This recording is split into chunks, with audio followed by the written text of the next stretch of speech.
Morning, boss. So he's holding his head up some more. It still gradually goes back, but he tries to hold it way back so he can hold it up longer. But he's eating and drinking, more drinking than eating, but that's okay. Put electrolytes in his water. I'm getting you some water, buddy? And I took his little collar and stuff off for now. I'm just kind of letting him have control over his own head. He's still got, you know, hold it up for a little while, but not super long, but hey, I'm happy.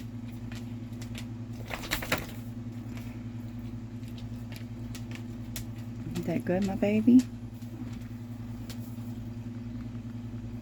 Been thirsty a lot. Been giving him electrolytes in his water every time.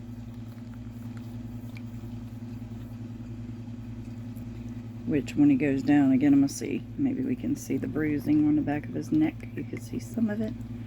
Some of it's going away. Thank God, but he's coming along, guys. I'm gonna wrap him up in this little basket. I've got, of all things, a stretchy mattress protector on it, and I cover the basket except for leave a hole out for him, but he pops up like Jack-in-the-Box. He heard his rooster brothers out there this morning and he jumped up. But he's right there by me, by the bed, so I can watch him and make sure he doesn't jump out and hurt himself. So I'm up on and off all night just watching him, making sure he's okay. Okay, buddy, hold on. I'm gonna try some food. Stay right here. Here we go, cat's in.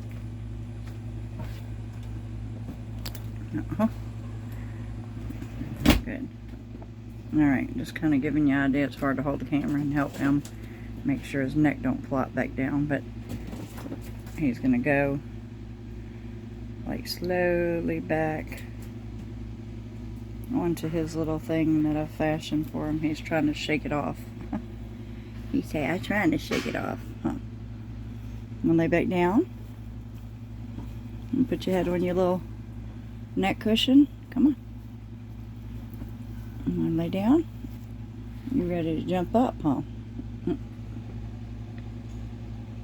See how he's kind of losing balance of it now. He holds it up for a while, which is great, and I want him to strengthen that neck again. So I try to encourage him to put it on that side of the little cushion I made him. And then I take and I gently push my hand on his back and rub it back and forth a little, just to help him settle back in. I see he made a mess in his basket, so it's a good thing we can wash this. So I'm going to put him in a big kennel, cushioned, a big dog kennel in the yard, with me out there, just where he can get some sunshine. And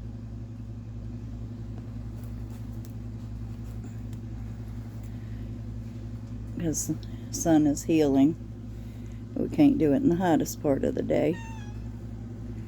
What's up, Gracie? What's up, my darling? And then I take this stretchy thing and I stretch it back over him. For one, to keep him warm, because you don't want his temperature to get, you don't want him to get his temperature drop too low and then get cold.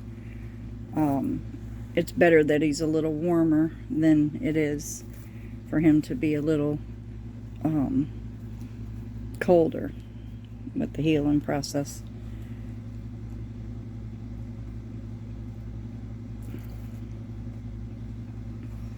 He's just in there doing his thing. He's resting a lot, but like I said, rest is good. But we also want to make sure that he gets some exercise. I just don't want to push him too hard. But he's getting there, guys. Thank you so much for all your prayers, because I'm a firm believer that that's what helped him to still be in this world right now and still fighting. So, these methods aren't like for everybody. You know, a lot of people would say just knock them in the head and get it over with and don't let them suffer and all this, but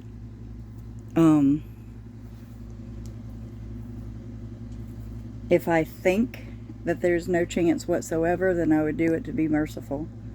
But I've seen the fight in him. I've seen that his desire to live. So I'm going to fight for them when I know they're fighting for themselves. And again, this little stretchy thing here, just kind of when he lifts up, it slows him down a little bit to keep him from popping out this basket so that he doesn't hurt himself. So that's all that this is there for. But we definitely leave a lot of breathing room for him. But this is just an old thing that was going to get thrown away, and I save stuff like this because you never know. I mean, I think stretchy stuff, you could make a chicken sling if you had to, or, you know, a cushion under an animal if you need to. So yes, we live in a tiny home and we have a shed, and I try to store stuff like that. Sometimes it gets overwhelming because I just try to save a lot of stuff that probably a lot of people would throw away and say just go get another one when you need it. Well, when you have an emergency situation, you can't always, especially when you're here by yourself and you don't have anybody to go get it for you. So you want to make sure you have things that you can make things out of. And that's part of homesteading too, is not depending on the outside world so much for every single thing you need. I mean, you can't just say, all right, we have an emergency, let's call Amazon and they'll deliver something.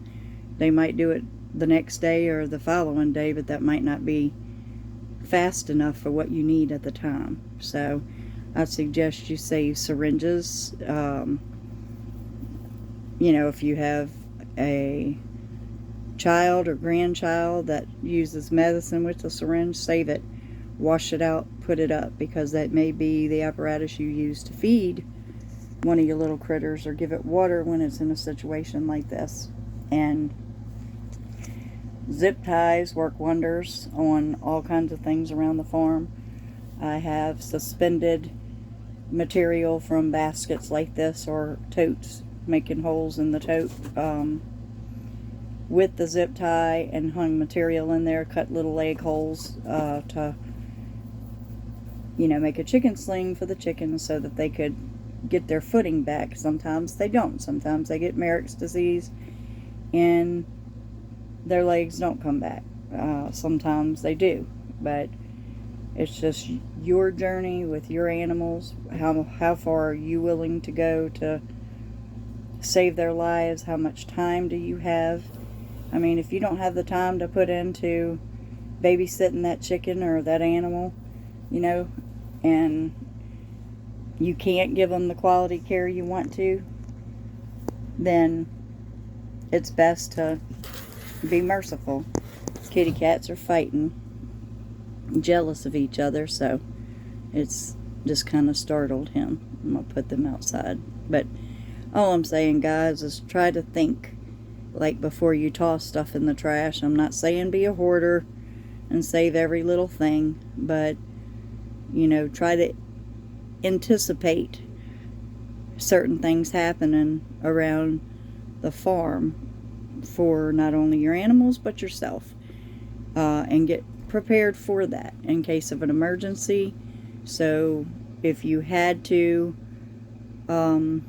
stitch somebody out, anything like that, you know, it could be a holiday weekend, you can't get to the doctor in time, anything like that, just be mindful of what you can do to be more self-sustaining, self-sufficient when it comes to things you can handle on your own. You can buy staplers, medical staples and stapler online. Amazon has them. So if you get a minor injury, or certain animals, you can't really do it to some animals, but if you had to, long as you had the supplies like betadine, peroxide, alcohol, antiseptics, things like that to clean the wound area real good, then you want to make sure you have Band-Aids. You want to make sure you have medical supplies. Like I said, that medical stapler is a wonderful thing to have in case you have an emergency and can't get to the hospital. Some of us live way out in the country and not that close to hospital, stores, things like that. So you need to learn how to do things to help yourself in case you do have emergencies. I don't want to make this some long, boring thing, but I'm just trying to make y'all mindful of situations that could come up that you could do for yourself and save yourself thousands of dollars sometimes on medical bills by just taking care of it yourself. So, I again thank y'all so much for praying for him. Boss is coming around. Y'all have a blessed day. Look at him resting. He's so cute.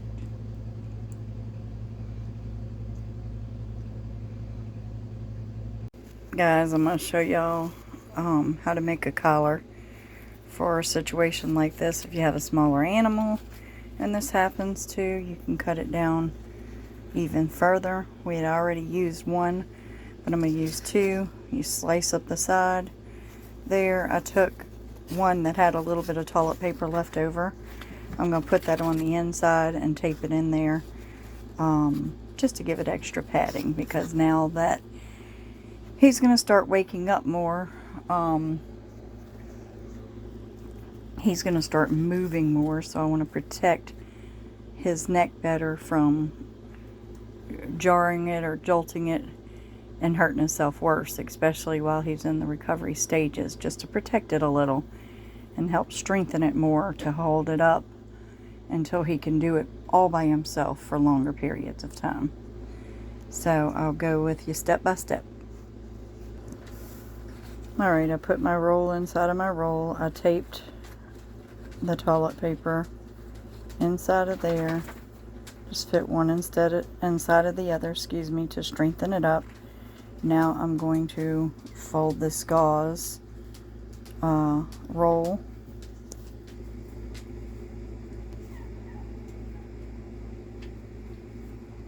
like this, and I'm going to line the inside of the toilet paper holders really well with this. I'm also going to use it to wrap his neck so that it's not digging into his shoulders or anything like that, just to give it a little more cushion. Alright, I layered it up really good, left a little cushion here.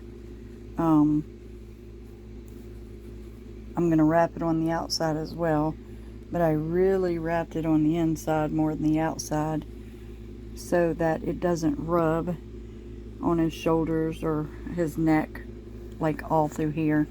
We want to make sure we extra cushioned and protected, because that's the parts that are going to rub on his neck, and that's what we don't want.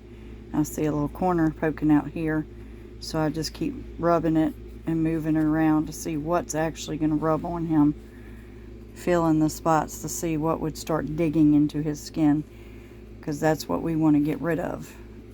Pad up some more, whatever we need to do. Okay, he's outside in the kennel, big old dog kennel, and he's hearing the sounds that he's used to. He's just kind of, come on buddy, Just trying to encourage him to get up and move a little more. Excuse me, without hurting himself. Oh, I forgot midstream. I finished wrapping the toilet paper, double toilet paper rolls, and taped it on the outside, not the inside, so the tape wouldn't rub on him. And come on, baby, rest your little body. Come on, come on. I think I'm gonna take him out and just let him be in the kennel. We'll see. We're gonna try different things. So he stood up. I'm sure he'll do it again, but it's good exercise. Got his pillow there, that way when he does bring his head back down, he can put it on here. I'm not just going to leave him out here. I'm going to wash out his basket real good and let it stay in the sun, and continue to watch him in the outside environment, what he's normally used to, and the sound, so that he can try to get better acclimated. Definitely not going to put him back in with the flock right now. Probably not for a month or so. And he may have to be separated, guys. We'll just have to take it one day at a time. Just going to leave the camera on top while I'm rinsing out his basket. Just kind of get an idea of what he's doing while I'm not looking directly at him.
I did rinse out the basket.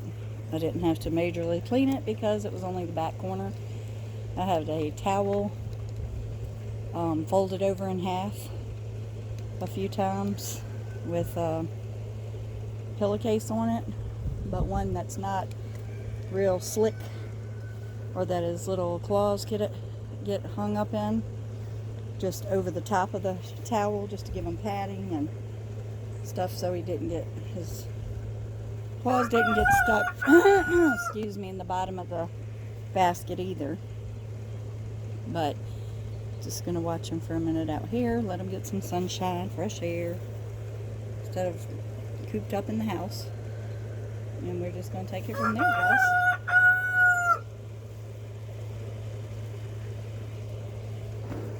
He's definitely a trooper.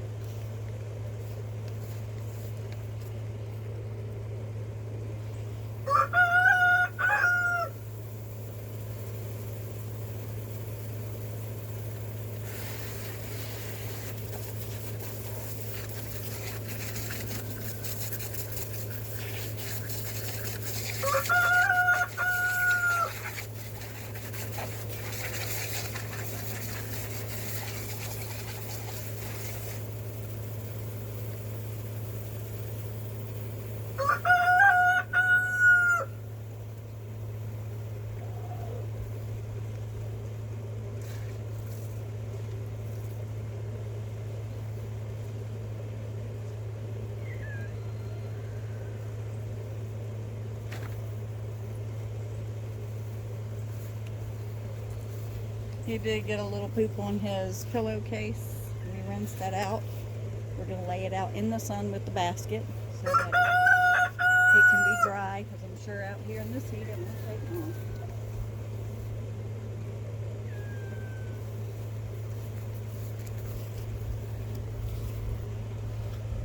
And there he goes.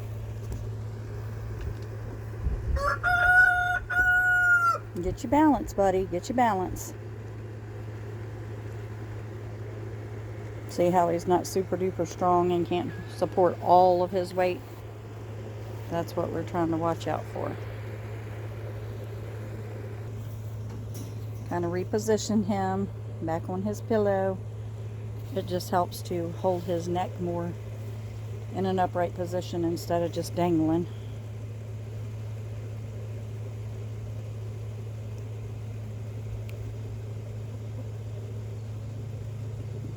Definitely a fighter. Again, I thank everybody for your prayers. Continue to pray. He's got a long road to recovery ahead of him. So keep praying, please, guys. It's definitely working.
He's trying, guys. You hear that puppy dog, boss? You talking to the puppy? Hmm?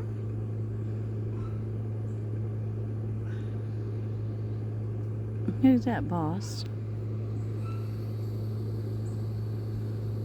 You gonna make a sound for Mama? Can you talk to me? Huh, boss, boss? Boss man, can you talk to Mama? Yeah, you got a few roosters hiding under the trailer. That trying to keep cool. And he's hearing the little noises they're making. It's definitely hot, huh, Bootsy Boot? I meant Boots. Listen to me calling him Boots. Boss. Boots is my other favorite. Had him since a hatchling too, and he's silky mixed with Rhode Island Red. Boots I'm talking about. If you haven't seen him in other videos, he's got little feathery legs and he's more Rhode Island Red, but he funny looking little booger, but he's so cute and he's my baby. And you are too, boss man. You are too, boss man. So we're not gonna stay out here much longer, huh? We're gonna melt.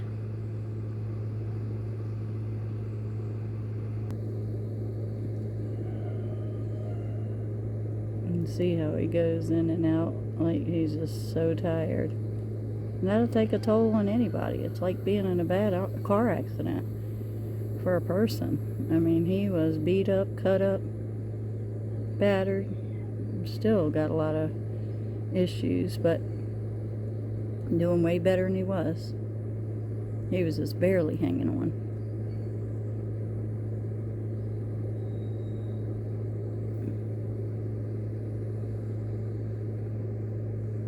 I love his little eyes. Got the cutest little eyes. Oh, baby. You mama's baby. You hear that rooster?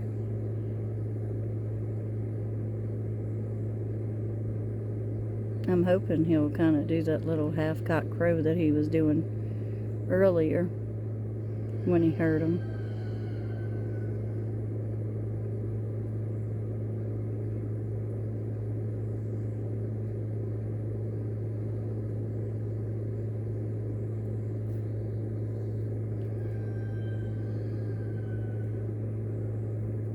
Alright guys, I'm going to wrap him up and bring him inside and wrap the video up, not him. Bring him inside and let him get some rest now.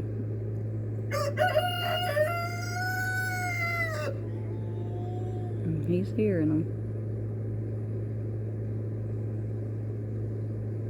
If he wasn't so tired, he'd probably try to crow back like he did earlier. Alright guys, have a blessed day. Please hit the like, share, subscribe button. And as always, guys, thank y'all for doing life together with us one day at a time.